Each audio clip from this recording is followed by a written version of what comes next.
Il y avait plusieurs catégories d'acteurs qui, entre guillemets, avaient agressé cette pauvre Soufel. Il fallait finalement se comprendre les uns les autres, je dirais. Donc là, la première étape a été de se mettre d'accord sur un constat et sur le constat que l'ensemble des acteurs sont co-responsables de la situation dans laquelle on était.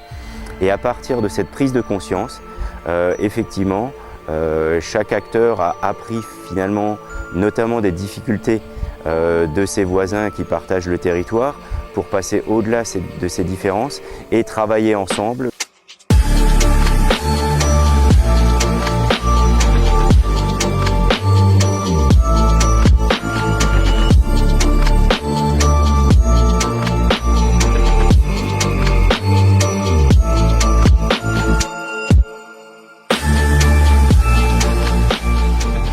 Ça nous permet tout simplement de, je dirais, penser le changement avant de changer le pansement, autrement dit, de prendre les événements par la main avant qu'ils nous prennent à la gorge en matière d'environnement. Le fait de mettre en commun nos moyens, aussi bien financiers que humains, nous permettra d'avancer plus vite. Chacun apporte sa technicité. Nous, au niveau de la communauté de communes, nous avons un certain nombre de solutions, un certain nombre de projets.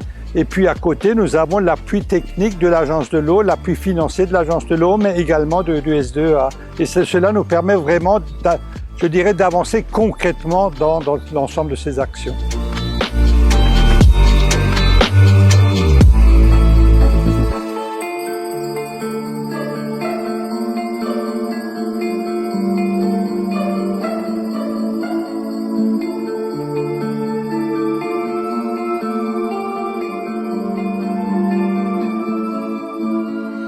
On a construit ces dernières années 4 nouvelles stations d'épuration. Une fois que les stations d'épuration sont en bon état, il faut surtout organiser les réseaux en amont pour permettre à la station de recueillir des eaux de meilleure qualité.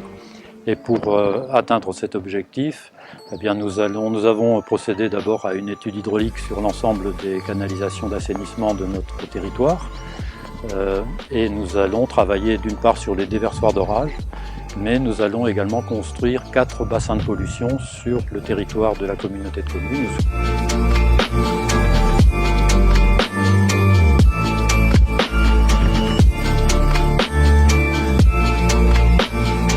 La partie théorique et la partie pratique.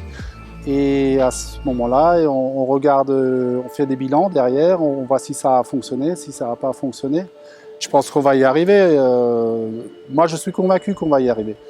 Par plusieurs méthodes combinées. Il n'y a pas qu'une seule méthode toute seule qui va faire qu'on va y arriver. Mais je pense que le système qu'on a adopté dans la concertation, dans l'émulsion aussi, forcément, à un moment, ça va porter ses fruits.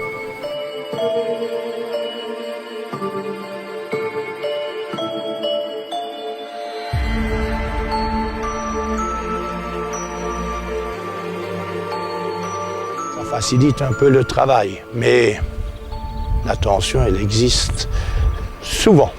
Mais on arrive quand même, en discutant, à arriver à des solutions, parce que quand on voit les 60 hectares ou les 66 hectares qu'on a réussi à mettre le long des cours d'eau, c'est quand même suite à des discussions avec les syndicats agricoles, avec les politiques, on a quand même réussi ce tour de force qui, je pense, il y a 10 ans, aurait été impossible.